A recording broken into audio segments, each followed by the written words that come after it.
Salut à tous, bienvenue sur Going Ballistic. Nous avons créé un lance-roquette dans une mallette.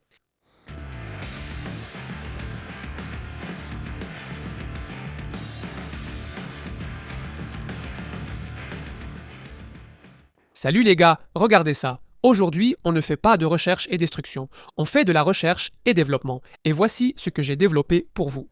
Donc, ces dernières semaines, j'ai travaillé sur ce lance-roquette dans une mallette et je suis vraiment impatient de l'essayer. Je ne l'ai pas encore testé. Donc, vous êtes là pour assister à tout ça avec moi. Soit ça va marcher, soit ça va prendre feu, soit ça ne va pas du tout fonctionner. Voilà ce que j'ai pour vous. Donc, je regardais la chaîne vidéo de Jay Laser et il y a environ 5 ans, il avait fabriqué un lance-roquette dans une mallette vraiment cool.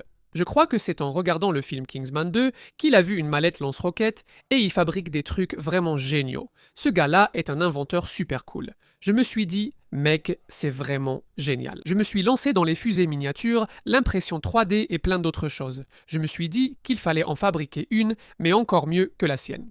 Voilà ce que j'ai imaginé, une mallette qui tire plusieurs fusées. J'ai donc ajouté certaines choses qu'il n'avait pas incluses, car je voulais créer la meilleure mallette lance-roquette possible. Donc, à l'extérieur, c'est essentiellement juste une mallette. Oui, vous pouvez voir les 2 trous ici, quelques aérations à l'arrière. Mais j'ai aussi ajouté un bouclier anti-explosion. Donc, quand les fusées sortent, vous savez, je n'ai pas envie de recevoir tout ça en plein visage. Alors, j'ai mis ce bouclier anti-explosion ici, et en bas, j'ai dessiné à la main un réticule d'un RPG-7. Donc, c'est plutôt crédible. Les autres trucs qu'on a ici, c'est que j'ai ces boutons sympas ici. J'ai eu ces boutons chez DigiKey, pas en ligne. Je les ai appelés et dit « Je cherche ce type d'interrupteur ». Ils ont rendu cela possible. Ce bouton d'alimentation devient vert à l'allumage pour indiquer que le système est armé. Ces deux-là sont juste des boutons poussoirs et ils clignoteront en rouge quand tu appuies sur le bouton, quand il s'active. Maintenant, jetons un œil à l'intérieur ici. Donc, l'intérieur est plutôt cool. Voilà ce que j'ai pour vous les gars. Essayez de regarder de plus près ici. Mais voilà ce que j'ai à l'intérieur. Assez simple. Je devais avoir un espace pour stocker mes fusées ou des fusées en plus. 2 sont déjà dans le tube, mais non connectées. Nous allons tester celle-là, elle diffère un peu de celle-ci. Juste les ailerons, mais c'est à peu près la même chose, la même longueur. Donc encore une fois, ce que j'ai fait, c'est de pouvoir en transporter quelques-unes en plus. Je veux en ajouter ici pour avoir 4 fusées de plus et 2 dans les chambres.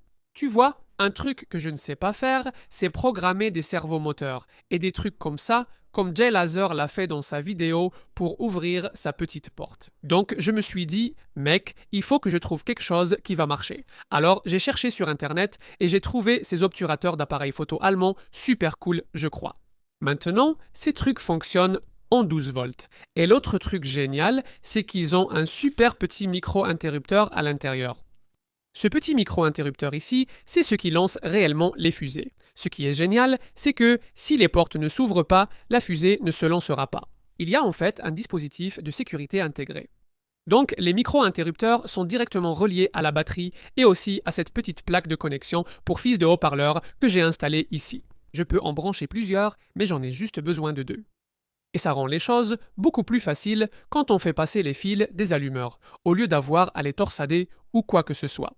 Ils viennent, on l'allume, on les retire, on en met un autre et c'est reparti. Une autre petite fonctionnalité que j'ai ajoutée à la mienne, c'est cette petite boîte de rangement ici. Donc cette petite boîte de rangement contient les allumeurs et aussi les moteurs de fusée. Ça les garde bien au sec et en sécurité. Autre chose à laquelle je pensais. Donc quand j'ai mis ce tube, je ne voulais pas le faire passer complètement. Alors ce que j'ai fait, c'est que j'ai créé ces petits manchons ici. Vous pouvez maintenant déplacer ces petits manchons d'avant en arrière. Elles vont dans les grilles d'aération de sous-face. J'ai trouvé ces grilles d'aération de sous-face de 2 pouces en magasin de bricolage. C'était parfait. De cette façon, la fumée, la flamme, les étincelles et tout le reste n'entrent pas et ne restent pas à l'intérieur de la mallette. Elles peuvent s'échapper et rendre l'ensemble plus sûr, évitant que ça ne prenne feu après tout ce travail. La dernière chose que je souhaite, c'est que ça brûle. Donc je n'ai pas du tout testé ce truc. Je suis super excité de voir si ça va vraiment fonctionner. J'ai une cible à Saint-Yard là-bas. On a un peu de vent, donc je ne sais pas trop comment ça va influencer les fusées. J'ai aussi choisi aujourd'hui car quelques centimètres de neige sont tombés cette nuit. Et tu sais, pour lancer des fusées miniatures en forêt, il vaut mieux le faire quand l'humidité est forte afin d'éviter un incendie. Voilà ce qu'on a pour vous les gars. Je vais tout installer. Je vais mettre une caméra plus loin dans l'axe de tir, tourner vers ici pour voir s'il se passe quelque chose à nouveau. Avec un peu de chance, ces trucs vont décoller et ce sera juste cool. C'est parti. Voici donc un modèle de fusée qu'on a imaginé. Elle a toujours la même pointe. Elle utilise un moteur de type A, mais on a repensé les ailerons pour qu'ils soient inclinés, parce qu'on veut voir si elle va tournoyer et peut-être être une fusée plus stable. Je ne sais pas. Mais c'est ce qu'on essaie. C'est parti. D'accord? C'est parti. Premier essai. Voyons si elle va même sortir du tube. D'accord. Elle est armée et prête à tirer. Et elle tire.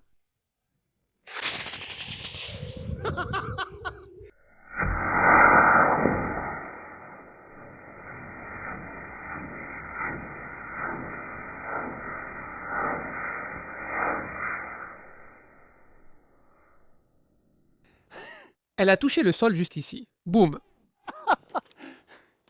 D'accord, allons voir ça. Oh. D'accord, ça n'est pas allé loin.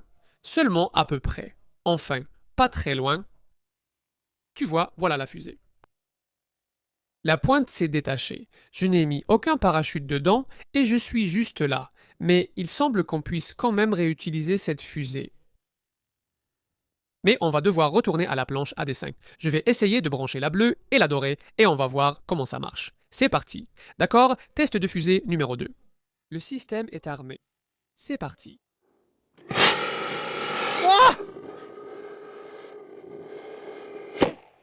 Ça n'a pas marché.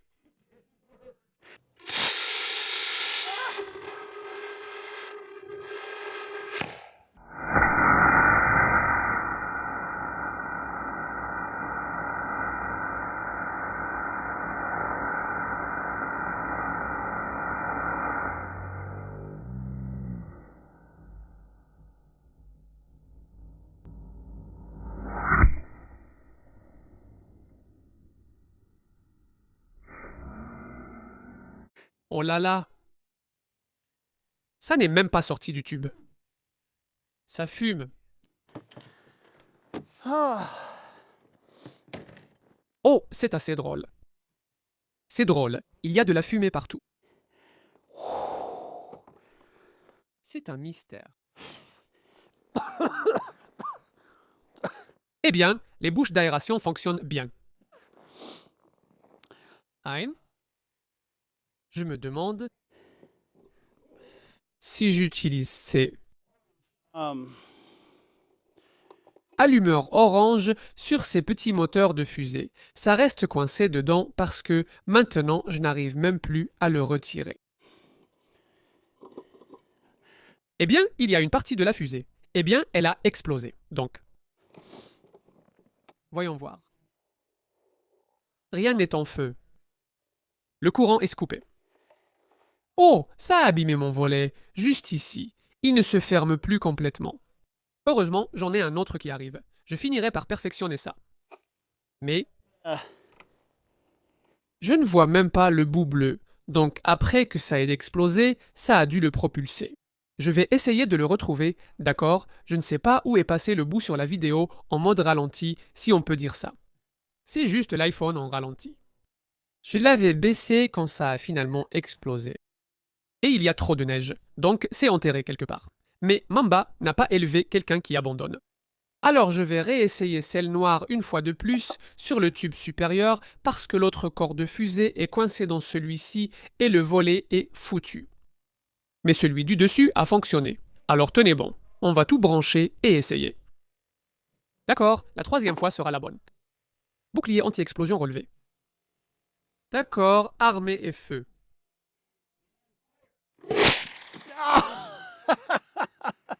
Et feu!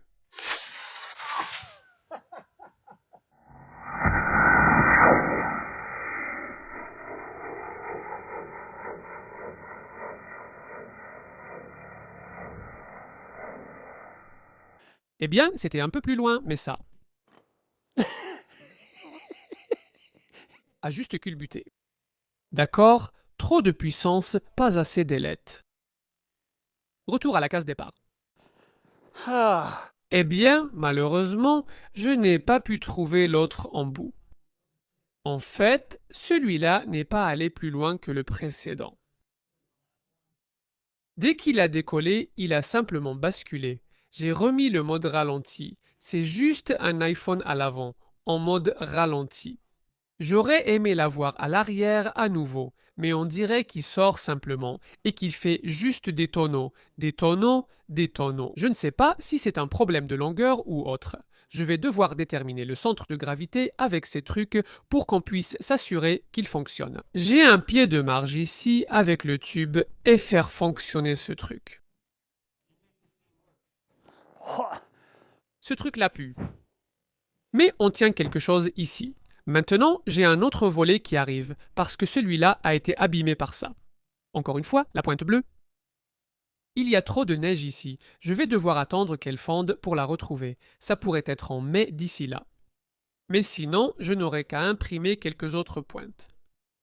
Donc tout le système fonctionne. Les boutons de lancement, tout fonctionne. L'interrupteur de sécurité avec les portes. J'ai juste un problème de vol avec les fusées. Nous n'en avons pas fini avec ça, les amis. J'ai aussi plusieurs autres projets vraiment sympas sur lesquels nous travaillons. L'un d'eux implique une valise télécommandée avec un lance-roquette à 15 coups, donc celui-là est en cours.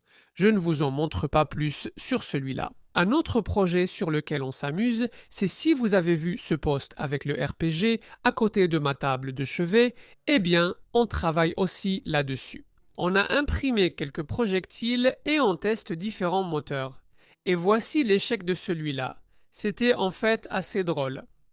Et c'était le seul projectile qui a été imprimé, parce que mon imprimante est tombée en panne. Mais regardez ça, voilà celui-là. D'accord, prêt? Oui. D'accord. Test. Est-ce qu'il sortira du tube du RPG?